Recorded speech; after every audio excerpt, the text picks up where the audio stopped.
Boa noite, pessoal, tudo bem? Acabei de fazer um vídeo agora sobre uma reportagem da Globo, né, que apareceu no jornal hoje, que eu assisti no G1, porque eu não assisto o Globo aqui em casa já faz um tempo. Tenho interesse pelo jornal da Globo já faz um tempo. Me informo de outras maneiras, de preferência.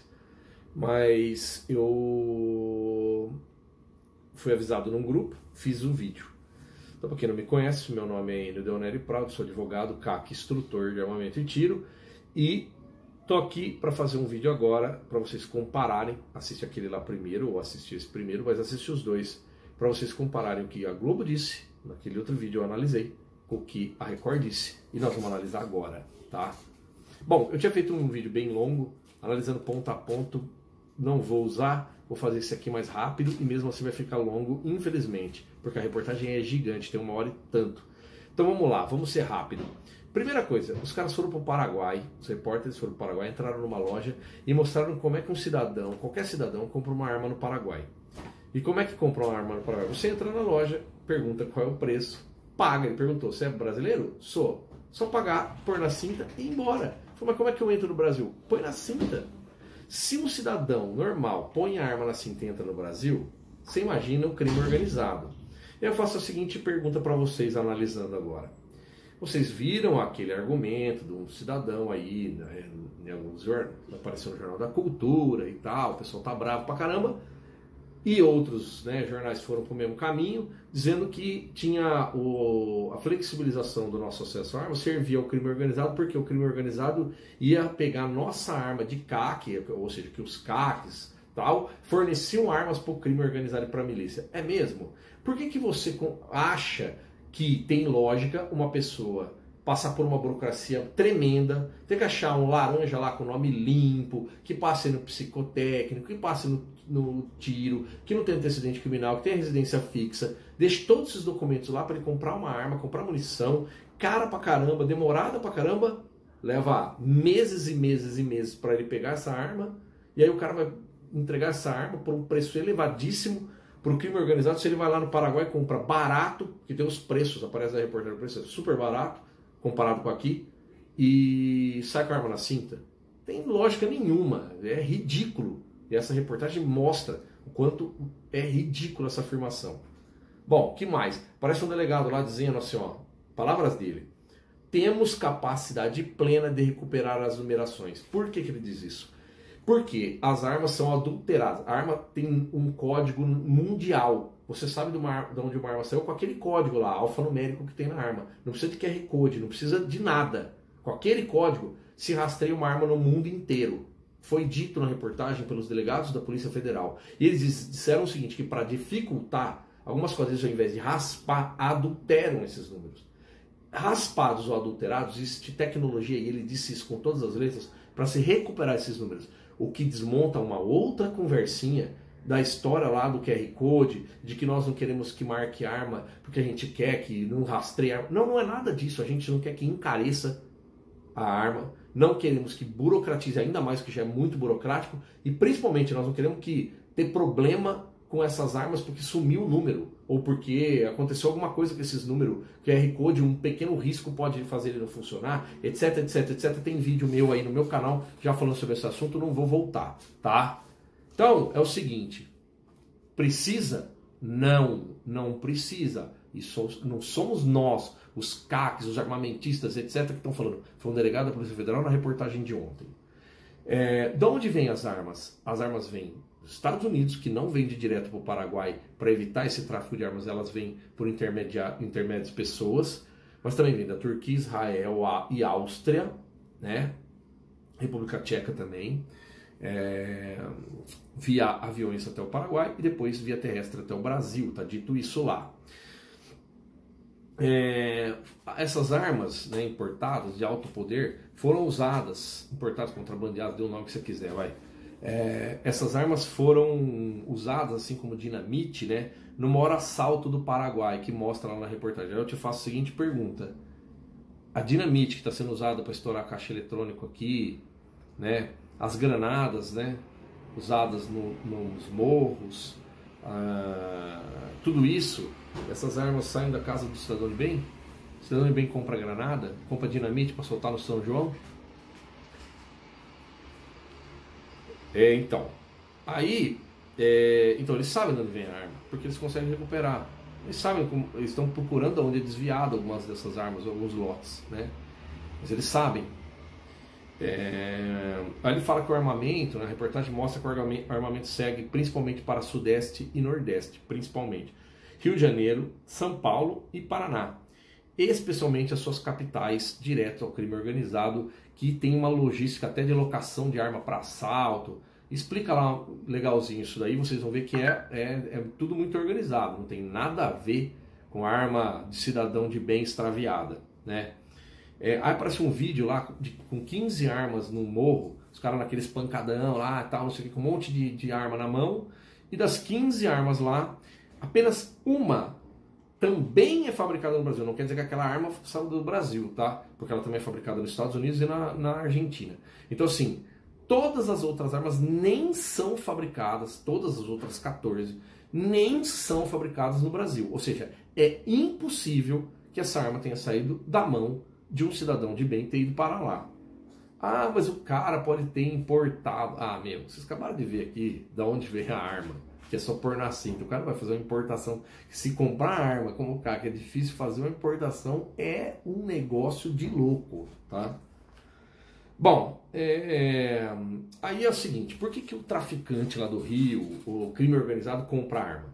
Porque assim, ele usa a arma para guerra entre facção, para defender a boca, mas principalmente para guerra entre facção. Porque quanto mais território ele conquista, mais droga ele vende. Quanto mais droga ele vende, mais dinheiro ele ganha. Quanto mais dinheiro ele ganha, mais arma ele compra. E isso vira um ciclo, né? Então eu te faço a seguinte pergunta: o que financia o tráfico de armas? O tráfico de drogas. E o que financia o tráfico de drogas? O maconheiro, o cheirador de cocaína, tá? Não sou eu. É quem cheira e quem fuma maconha. Beleza? Então não venham querer, viu, a galera do Uhul aí, botar a culpa na gente, cara. Não, senhor. Parabéns para a reportagem. Parabéns. Show de bola. E granada? Granada somos nós também que arrumamos granada, que extravia? Bom, o crime também fabrica arma, tá? Para quem não sabe, o crime também fabrica arma quando precisa. Modifica, transforma pistolas em metralhadoras, vocês sabem, né? Kit rajada, o pessoal fala, né? Da Glock e tal. Aí fala também sobre o massacre de Suzano. O massacre de Suzano foi aqueles dois covardes e outras coisitas mais que eu não posso falar aqui, que entraram numa escola para matar crianças e mulheres indefesas, professores, gente desarmada, crianças e adolescentes na grande maioria. E o que aconteceu ali?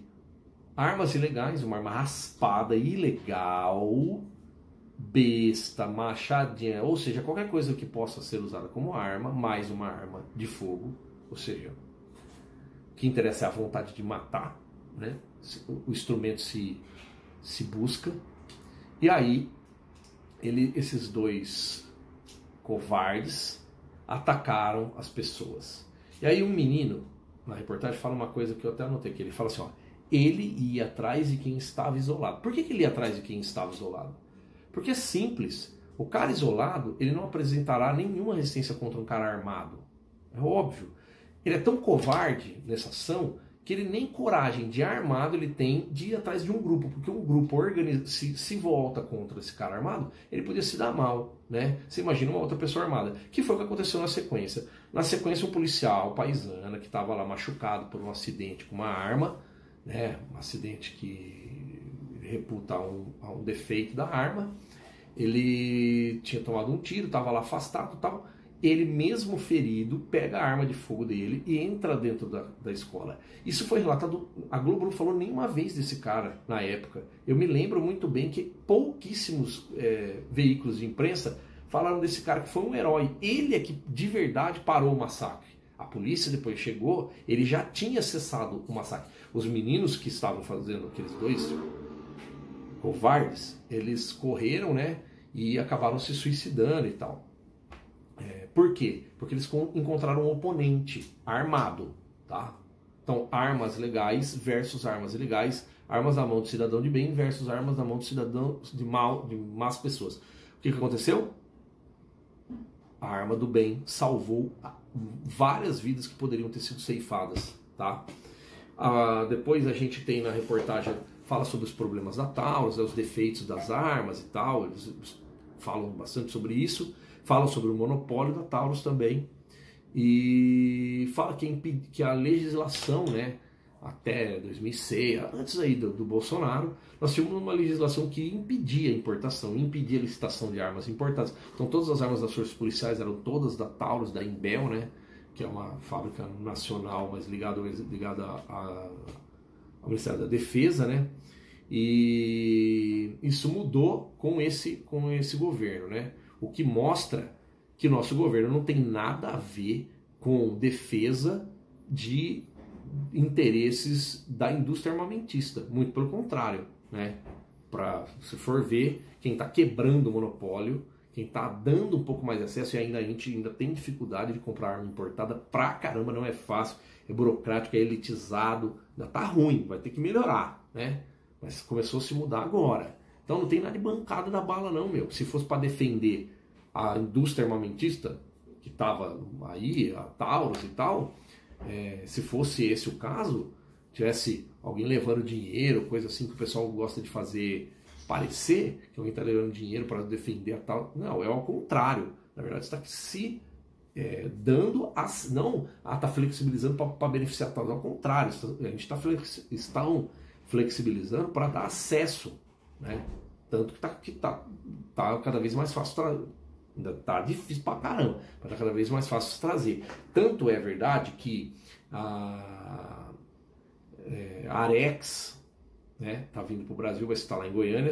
Em Goiânia, a Springfield Armory vai também vir para o Brasil. Parece que a Springfield vem para cá depois de um acordo bilateral entre os Estados Unidos e o Brasil, onde o Brasil terá acesso a um fundo, né, pró-armas lá do americano, com bilhões e bilhões de dólares. Só Springfield Armory vai gastar R$1 bilhão na sua fábrica no Brasil e transferir tecnologia. Também aparece depois o Polon, aparece o Benê, aparece o Fabrício Rabelo. Pô, os caras fantástico na reportagem. Ou seja, foi plural, mostrou, deixou a gente falar, né? Deixou os caras que estão nessa luta aí falarem. E aí o Polon até fala dos benefícios econômicos dessas aberturas, né? Tá trazendo dinheiro, tá trazendo investimento, né? Tá trazendo, vai movimentar a economia numa época ruim que tá agora. Isso sempre tem um lado bom, né? E fala lá na reportagem que 60% das armas são exportadas, as armas da Taurus. 60% são exportadas. Eu quero entrar num ponto aqui. Qual é o ponto?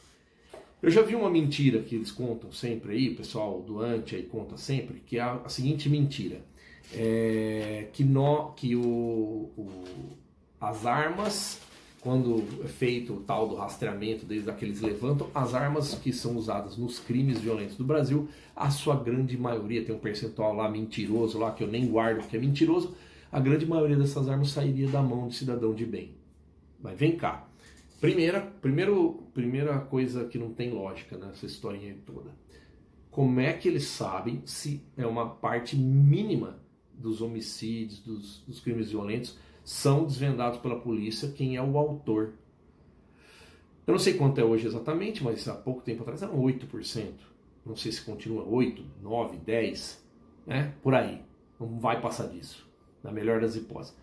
Eu te pergunto, se você só sabe quais foram os autores em 10%, como é que você sabe quais são as armas? Certo? Não, qual a origem da arma? Ainda mais quando a arma está raspada. Como é que você sabe? Manda lá para a Polícia Federal para ver lá e depois consulta? Não, não é. Sabe como é que eles fazem? Eles olham lá o que está escrito na arma. Está escrito Taurus, está escrito Imbel, como fabrica no Brasil, então saiu da mão de um cidadão de bem. Não, não é verdade. E essa é a enganação da galera. Quando está escrito Taurus, não quer dizer que saiu da mão do cidadão de bem. Pode querer dizer que saiu de uma fábrica do Brasil. Ela pode ter saído do Brasil e voltado, saído legalmente e voltado ilegalmente pela fronteira do Paraguai, assim como todas as outras armas ilegais que entram para o crime, tá? Existem armas da Taurus para vender lá no Paraguai. Armas que saíram daqui legalmente, tá? Que mais? Bom, o Sou da Paz, né, deram voz ao Sou da Paz, eles falaram o seguinte, que eles não são contra acesso à arma de fogo. Tem que dar risada, né? Tem que dar risada, porque esses caras não tem nem lógica. Mas vamos ver o que eles falaram para vocês verem como tem lógica, né? Eles falam que as armas, tem que tomar cuidado, porque a arma legal é que alimenta o crime organizado. Com base em qual dado? Nenhum. Com base nesse dado que eu acabei de falar para você. Essa bobagem de olhar quem foi a marca da arma, né? Eu desafio o Sou da Paz nesse aqui, no outro lado eu desafiei um, aqui eu desafio o outro, a mostrar da onde eles tiraram esse dado aberto para a gente analisar. Pode mandar para mim e depois eu marco um debate com quem quiser daí. Bom, aí eles falam o seguinte, né? Que o acesso à arma tem que ser uma exceção. Porra, meu, mas você é a favor, mas o acesso tem que ser exceção? Por que tem que ser exceção? Aí ele fala assim que porque numa sociedade como a nossa, como assim sociedade como a nossa? Síndrome do vira-lata. O que tem nessa sociedade de problema que não pode ter o acesso à arma? No Uruguai é melhor que a gente? Lá o acesso é maior e criminalidade menor. E no Paraguai é melhor que a gente? Tem o IDH menor do que o nosso e menor criminalidade. Então explica, meu amigo, como que um país que tem um IDH menor do que o nosso, acesso à alfabetização menor do que o nosso, mas mais liberal com relação à arma, pode ter, ao mesmo tempo, menor índice de criminalidade. Mas não é pouco, é muito menor, tá? Aí aparece uma outra coisa para a gente comentar aqui, né? É sobre a subjetividade do porte. Aí você fala, não proibiu. Gente, a subjetividade na análise do quesito da necessidade, né, do porte de arma, o que acontece? Nesse quesito, a subjetividade do delegado é absoluta. Ele pode simplesmente dizer para você, não, mesmo você tendo no caso da efetiva necessidade, né? No caso da efetiva necessidade, que você tem que declarar quando você pede seu porte, além de todos os requisitos que você tem que preencher, lá na efetiva necessidade você vai lá e diz por que você precisa. E a subjetividade é total. Ele pode simplesmente, você ter um motivo muito grave e ele fala não. E o outro tem um motivo nem um pouco grave, ele fala sim, ou ele fala não para os dois, então não tem critério. Isso não é verdade que há o acesso. E aí um tal de Rangel Bandeira, que diz que foi um dos idealizadores do famigerado Estatuto do Desarmamento, diz que no Estatuto, ele fala que não proíbe, o Estatuto do Desarmamento não proíbe. Não, ele não proíbe esse termo. Ele só controla e desestimula. Bom, controla pra caramba e desestimula pra caramba, né? Aí ele fala que o Estatuto do Desarmamento, ele inclusive desestimula com a compra da sua arma pelo Estado. Pô, meu, compra o caramba, aquilo lá confisco, meu amigão. Você só não é obrigado a entregar porque é proibido o confisco, né, pela Constituição. Aí o cara transforma, dá uns 100 reais ali, uma esmola, a troca de uma arma que vale muito mais, nenhuma arma vale 100 reais, né? Qualquer arma, uma bagaceira qualquer, vale muito mais do que isso, né?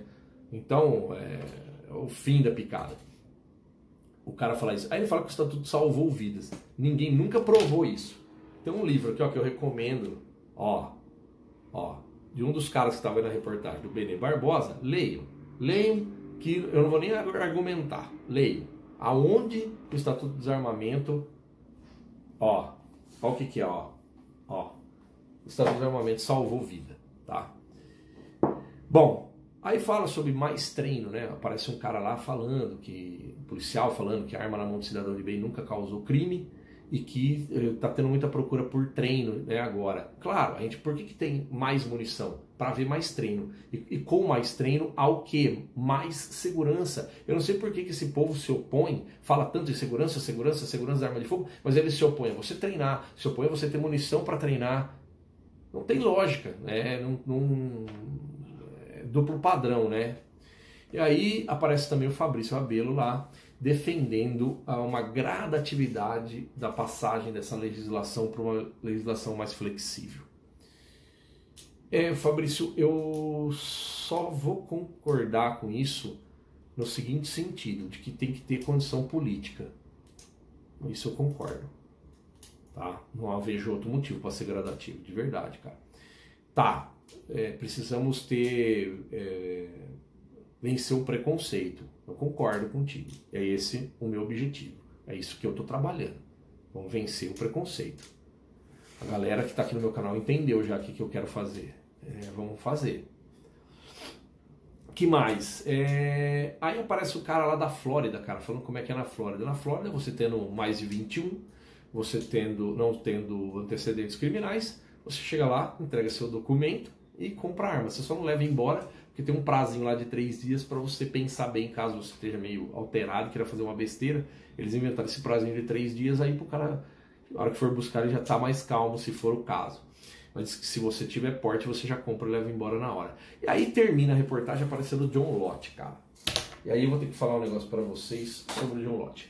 John Lott, ele é presidente do Centro de Prevenção de Crimes dos Estados Unidos. Presidente do Centro de Prevenção de Crimes dos Estados Unidos.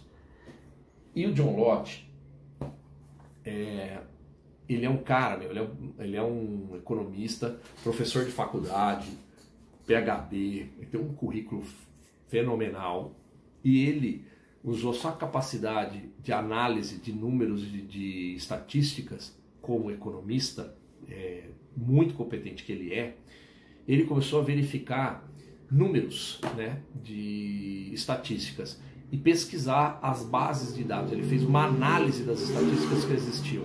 Lembrando que aqui também tem um motoqueiro, não é só o César que tem um motoqueiro dele, aqui também tem. Então, o motoqueiro com a motinho para avisar o Ricardão para pular um muro, né? Vai com o barulhão lá e o cara pula um muro antes dele chegar em casa. Então, o John Lott, cara, esse cara aqui, ó, esse aqui é o primeiro livro dele. Eu dei um trabalhão para eu conseguir esse livro do cara, comprei um usado, até manchado o livro, dá para ver aí, ó, até manchado, comprei usado. Esse livro é sensacional, ele começa a análise de estatística da década de 80, de 70, né? Tem esse outro livro aqui, ó, também dele, tá? Esse outro livro também desse cara.